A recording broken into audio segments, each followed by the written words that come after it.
Namaste and welcome to the talks on the basics of Hinduism. We had a couple of talks on the civilizational wars and also whether Hinduism is a dharma or whether it is we can call Hinduism a religion, as in the case of the Abrahamic religions. So we had some preliminary talks. And today also we'll have another basic talk on the comprehensive idea of Hinduism. Can we have a comprehensive idea of Hinduism? Because Hinduism is such a complex web.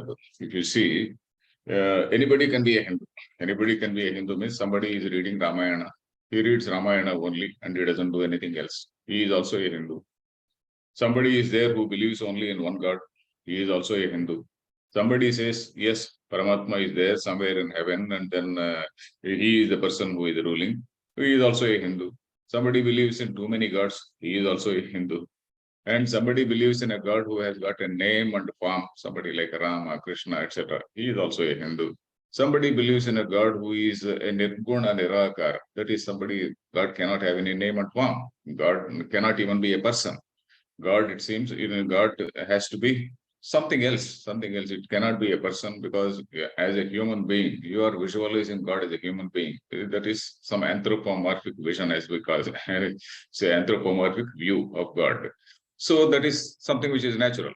So then, but then that man also is a Hindu. Then somebody is reading, doing some rituals, like somebody is doing some yajna, somebody is doing some vratam, somebody is doing something else. He is also a Hindu. Somebody is only worshipping a Grama Devata. So he says, yes, my Grama Devata is supreme for me. He is also a Hindu. Somebody worships Shiva only and not Vishnu. He is also a Hindu. Somebody, and vice versa. Somebody worships Vishnu only and he doesn't want to worship Shiva. He is also a Hindu. So like that, anybody and everybody, it is easier to be a Hindu. It is very, very easy to be a Hindu. But it is difficult to understand, or rather difficult to have a complete idea, a comprehensive idea about what is Hinduism. It's very difficult to have. Because as we grow up, and in fact, I can tell my own experience. As we grow up, we have performed all types of all festivals on all festival days. One day Ganesh Puja, another day Saraswati Puja, another day Varalakshmi Puja, another day Anantavaratam, another day say Pongal, another day Navaratri. So like that, all festivals we go through. And we celebrate. We are happy. We are very happy to celebrate, and we are happy to have some new clothes and nice food, etc., etc. But then, what if somebody asks? Yes, if somebody questions us, yes, what is your God? What is the nature of your God? Then again, we are slightly perplexed. So that is what happens to an average Hindu. So an average Hindu, if he wants to know, or rather, if he wants to have a complete idea, then what exactly is needed? Because in all other religions, they say they say that they call themselves a religion of the book. Because, for example, for Christianity, Bible is there. They are people of the book. Then again, Islam is there. For Islam, Quran is the book. They are also people of the book. Then, of course, Judaism, they also have their own book, that Torah. So they are also people of the book. And they are the people who are, they say that we have got only one religion, only one prophet, and then there is only whatever books are there. There may be commentaries on one existing book. Or there may be commentaries, for example, life of prophet, or whatever prophet seems to have done in his life. Not only the revelations of God, revelations from God to Prophet Muhammad, but also what his students observed in him. So all that, what was his conduct, what is called hadith. So there are only a limited number of books. But in the case of Hinduism, as Swami Dayananda says, we are not people of the book, but we are people of the library, he says. We don't have one single book or one single prophet, because Hinduism is something which has come down from hundreds and hundreds of sages. Hundreds of people, they debated, they speculated. What is the nature of God? What is the nature of ultimate reality? They speculated. And then, lot many books also have come out. For example, Vedas are there. Vedas again, we have got, everybody knows we have got 4 Vedas and all that. They are again subdivided into some portions. For example, only the mantra portion is there. In another, the second level is how those mantras have to be used in various yajnas, etc. That is the second level. Then again, slightly more say mature, we can say mature approach. That is, what is the nature of God, and something called upasana, meditation, etc. That is the level. And the final level, what is called Vedanta. Vedanta means Veda plus Anta, the end portions of the Vedas, where there is a debate, there is a discussion on what is the nature of that ultimate reality. What is my nature? What is a human being? So these are the questions which come up, and at the end of the Vedas, that is the final portions of the Vedas. So Vedas are again very, very huge. We are number one, Vedas, they are in a slightly different language. Different language means, though it is Sanskrit, it is old Sanskrit. Much of the Veda is in old Sanskrit. Only some portions of the Veda, for example, the later portions, that is the Upanishads, they are rather understandable, even by understandable for a modern Sanskrit reader. But if you go to the old portions of the Veda, you have to read the old Vedic Sanskrit, as we say. Vedic Sanskrit, its own slightly different grammar, not too different, but slightly different grammar, and its own etymology, and that entire structure is there. So, if we want to read the Vedas, that again is very complex. And again, Upanishads, if we want to read them, that also is very, you see, if you read the Upanishads, in one Upanishads, there is a focus on God. In one Upanishad, there is a focus on what is called epistemology. Epistemology is the nature of knowledge and how we acquire knowledge, and what are the valid means of knowledge, and whatever we see, is it real or not? So this sort of thing, epistemology and ontology. Ontology is again the degree of reality, determining the degree of reality of things. That is, the world in front of us, is it real? Is it really existing? Or rather, what is the degree of its reality? Is it absolutely real, or is it relatively real? So this sort of examination. So these are the things. In one Upanishad, for example, one Upanishad focuses on human nature. Human nature, how a person has to conduct himself, how a person has conduct himself means not in the social behavior, in the spiritual journey, basically in the spiritual path. So one Upanishad concentrates on karma yoga. You do karma yoga, you do this karma, but then these are the limitations of karma.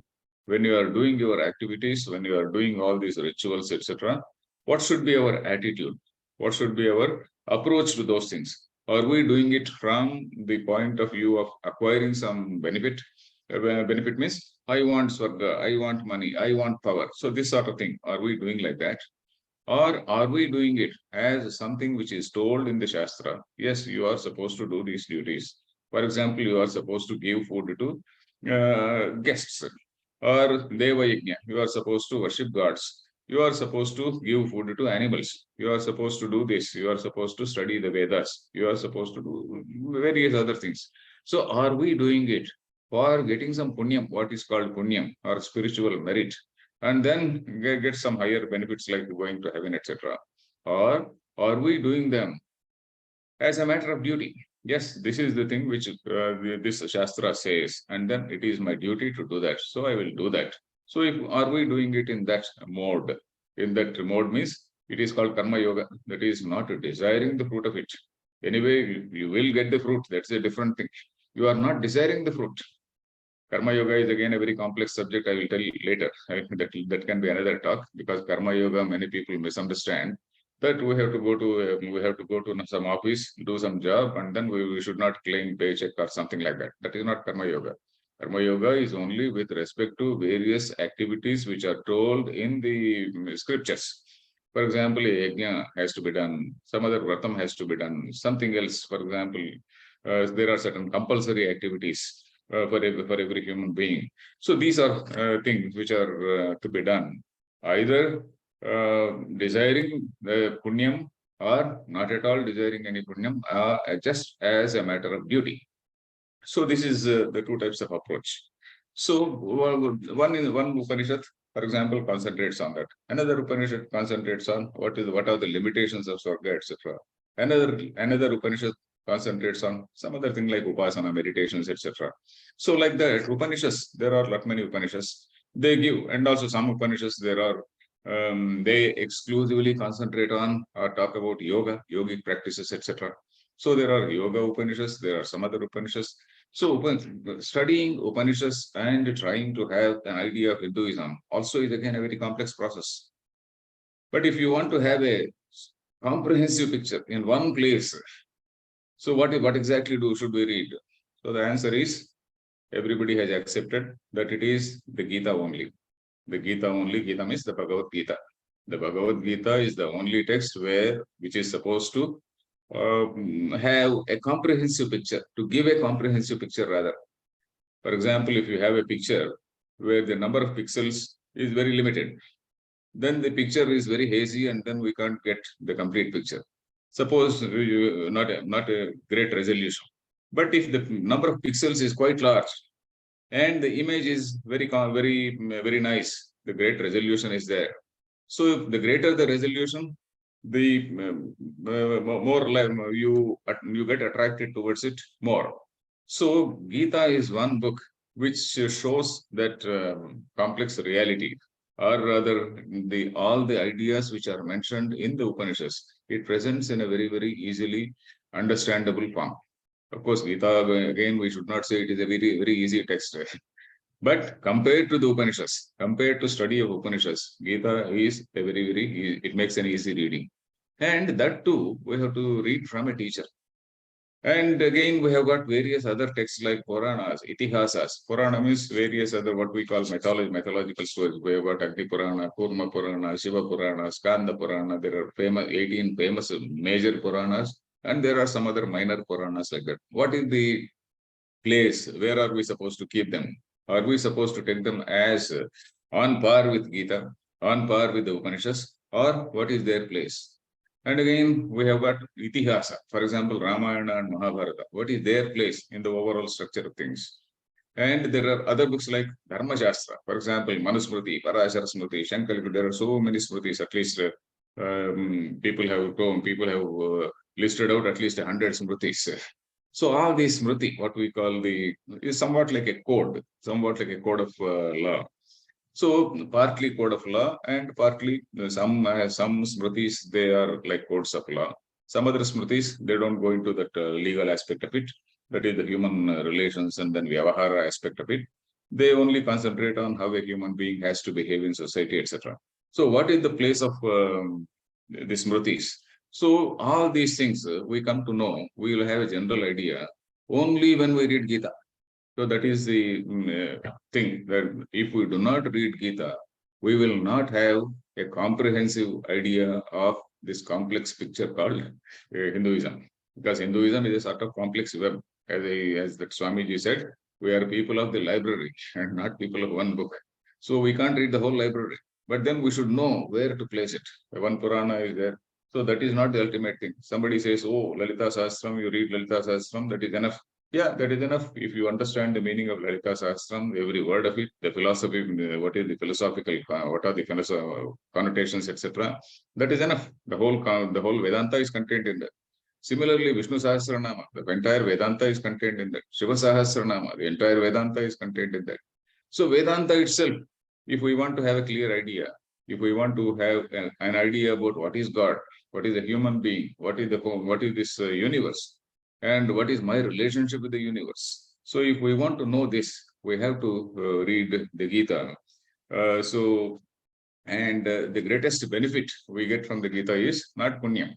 We are not supposed to read Gita for punyam. That is a children's view. For example, if you are sending your child to a school, then you say, okay, you go to school, I'll give a chocolate or something like that. So punyam is somewhat like a chocolate. Punyam is somewhat like a sort of lollipop. So, but it is not for us. That should not be the goal. Our goal should be to have clarity. The greatest joy is in understanding a thing in a correct perspective. The greatest joy is to know the complete picture, or rather to have a clear picture of what is reality. So for that purpose, we have to read the Gita.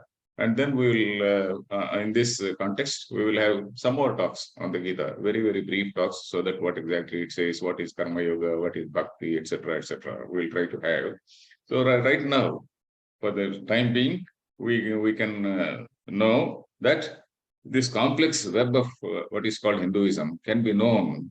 The whole overall picture can be had from reading one book, and that too from a teacher, not on our own. If we want to read on our own, that again will be a problem. So we can't read, however brilliant we are, we can't read the Gita on our own. We find some apparent contradictions. We feel, Arey, Lord Krishna has said something here, he is saying something else there. So we will have some such confusion. So we have to listen to a teacher. And the teachers nowadays, they are available on the internet also. Lot many teachers, lot many Swamijis have told the entire Gita on the internet. So we have to capture some and then we have to read. We have to study under the guidance of a teacher. If possible, you go to a teacher. Nowadays, there are a lot many people who are also available in big cities like it may be Bangalore or Hyderabad or cities, or even in small places also, there may be some Sanskrit scholars who will be able to read. So we have to, our basic duty as a Hindu is to have a clear idea of what we are. If we don't have an idea, then there will be a lot of assault on us, intellectual assault. Arey, hey, you are having so many gods. What is this? Arey, your religion has created caste. So there are so many misunderstandings. There are so many misunderstandings about Hinduism, and we feel guilty, we feel aggrieved, and then we feel rather defenseless. So all these things will disappear. And once we read the Gita, once we understand the Gita properly, then our what we call Atma Vishwasa, that self-esteem, not only self-esteem, but self-assurance will become stronger in that aspect. So thank you. Good day.